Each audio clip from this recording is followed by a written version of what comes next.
परिवर्तित हो जाएगी। आप जिस जिस आरक्षण के बलबूते पर हम लोग कहते हैं ना कि आज सूट बोर्ड में हम लोग दिख रहे हैं, जिस आरक्षण के भरोसे दिख रहे हैं, पूरा आरक्षण बंद होने की कगार पे है। अब वो आरक्षण डायरेक्ट तो बंद नहीं कर सकते, तो सारी संस्थाओं का निजीकरण किया जा रहा है। किसी भी निजी संस्था में आरक्षण लागू नहीं होता। 2000 साल से जिनका आरक्षण था उसके खिलाफ कभी कोई नहीं बोला। 70 साल से हम लोग आरक्षण ले रहे हैं और उसके खिलाफ आंदोलन ही आंदोलन हो रहे हैं। ढेरों रिट पिटीशंस डाली जा रही है, कोर्ट के माध्यम से, पार्लियामेंट के माध्यम से, हर जगह आरक्षण का विरोध कर रहा है। हमें उससे फर्क नहीं पड़ रहा है, क्योंकि अभी आज की तारीख में हम लोग साबुत है। आने वाले साल भर में परिस्थितियां इतना गंदा मोड़ ले सकती है कि जिस खुशी में हम लोग आज यहाँ पर उपस्थित है, बाबा साहब का नाम ले रहे हैं, आने वाले समय में आप वो भी ले पाएंगे, इसका भी डाउट है। रिजर्वेशन हम लोगों को मिलता है, आज की तारीख में रिजर्वेशन का इंप्लीमेंटेशन आज भी नहीं हो रहा है रिजर्वेशन रोस्टर के माध्यम से। अगर आपको पता हो, बहुत टेक्निकल चीजें हैं और यहाँ पर सिर्फ 10 मिनट दिया जाता है बाबा साहब जैसे महापुरुष के बारे में बात करने के लिए। रिजर्वेशन रोस्टर ये वो डॉक्यूमेंट है, दस्तावेज है, जिसके आधार पर तय किया जाता है कि आपका रिजर्वेशन एडिक्वेट है या प्रोपोर्शनेट है। टेक्निकल टर्म्स है। एडिक्वेट रिप्रेजेंटेशन बाबा साहब ने कहा है, मतलब 100 लोगों की अगर नौकरियां है तो उसमें 100 के 100 schedule caste, schedule tribe, OBC के हो सकते हैं। उस 100 में से 90 हो सकते हैं। हमको मिलता सिर्फ 50 है, क्योंकि उतना हम लोगों का कोटा तय किया गया है। लेकिन रिजर्वेशन रोस्टर वो दस्तावेज है जिस पर आप मेरिट में आकर 60 भी हो सकते हो, 70 भी आ सकते हो, 90 भी हो सकते हो, 100 के 100 भी हो सकते हो। सरकारें उसका पालन नहीं करती है और हमको उससे फर्क भी नहीं पड़ता। क्यों मालूम ही नहीं है, क्योंकि बाबा साहब की वैचारिक दिशा हमारे पास है ही नहीं। और ये बहुत बड़ा दुर्भाग्य है साहब। आप लोग उस महान नेता के, उस महापुरुष के हम सभी लोग वारस है, जिसकी वैचारिक क्रांति ने देश और दुनिया की दिशा बदली है, जिसको आज भी पूरी दुनिया पूरे जद्दोजहद से कहती है कि हम अम्बेडकराइट विचारधारा को एक्सेप्ट करना चाहते हैं, और हम लोग उससे दूर होते जा रहे हैं। आपको पता होगा, आप लोगों के लिए बहुत सारा, महात्मा फुले एक टाइम पे रतन टाटा से भी रईस आदमी हुआ करते थे। महात्मा फुले के जब वारस का डेथ हुआ ना, नागपुर महानगर पालिका ने उसको सार्वजनिक लाश बनाकर उनका दहन किया। पता है, महात्मा फुले, मतलब आप यार, उनकी महानता के बारे में बताने का मुझे जरूरत नहीं है। हम लोगों को सोचने का ये जरूरत है कि हम उस वारसान को हम लोग मतलब लेकर चलते हैं। हमारे पास में वो दिशाएं है, वो आदर्श है, जिसके माध्यम से हम लोग सिर्फ वैयक्तिक जीवन में ही नहीं, पूरे सामाजिक जीवन में बदलाव ला सकते हैं। इतनी क्रांतिकारी उनके विचार या उनकी दिशाएं रखी गई है। हम लोग उस पर अमल नहीं करना चाहते। बहुत बड़ा दुर्भाग्य है।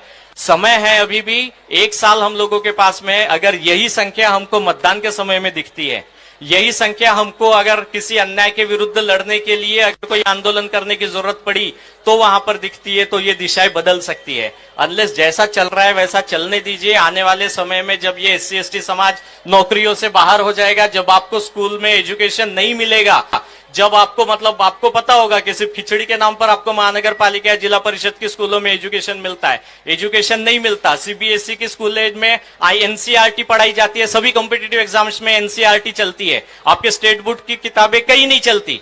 बावजूद उसके हमारे बच्चे सिर्फ स्टेट बोर्ड में पढ़ते हैं, क्योंकि हमारे पास पैसा नहीं है और शिक्षा हमारे बस में नहीं रही है। Doctor Baba Saheb Ambedkar states and minorities में ऐसा बताते हैं कि सभी इंपॉर्टेंट सेक्टर्स वो गवर्नमेंट के आधिपत्य में होने चाहिए, गवर्नमेंट के कंट्रोल में होनी चाहिए। सभी की सभी इंपॉर्टेंट सेक्टर्स, जिसमें health care facilities, education, finance, ये सारी चीजें आती है।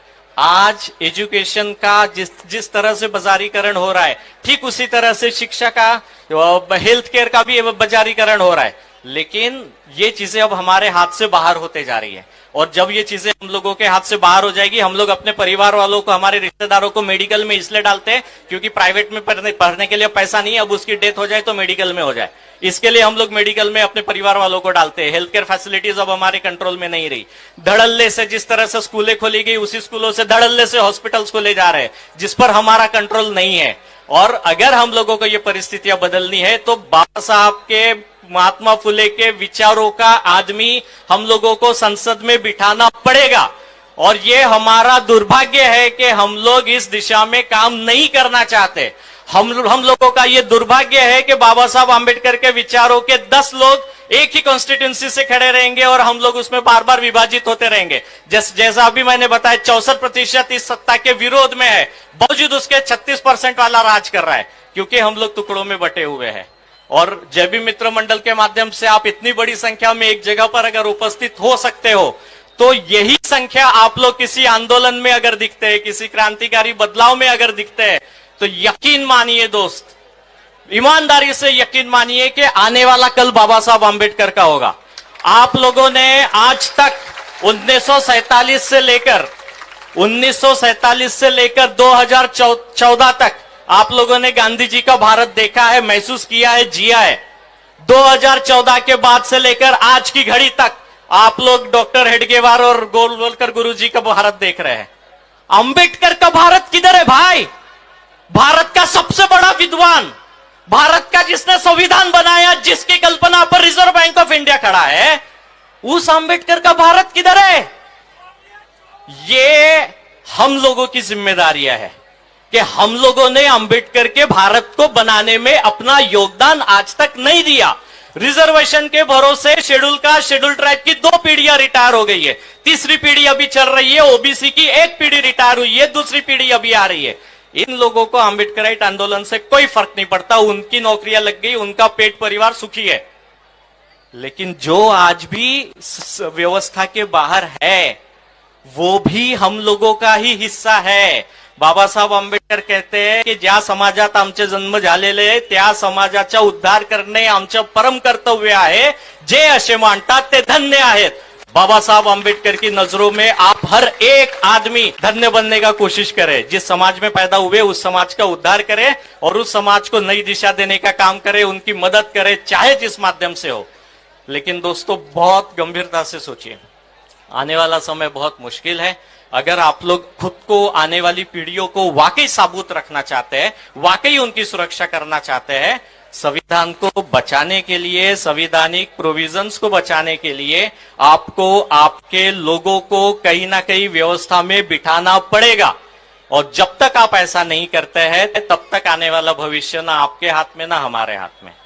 इसलिए एक बार फिर विनंती करता हूं, जहां जरूरत पड़े वहां खड़े रहिए। मणिपुर हिंसा का विरोध करने के लिए गिनकर 25 लोग थे साहब, गिनकर 25 लोग थे। आज यहां पर डीजे पर या ढोल ताशे पर जमा होने के लिए हम लोग हजारों की तादाद में हैं। हर 14 अप्रैल को रिजर्व बैंक ऑफ इंडिया में लाखों लोग होते हैं।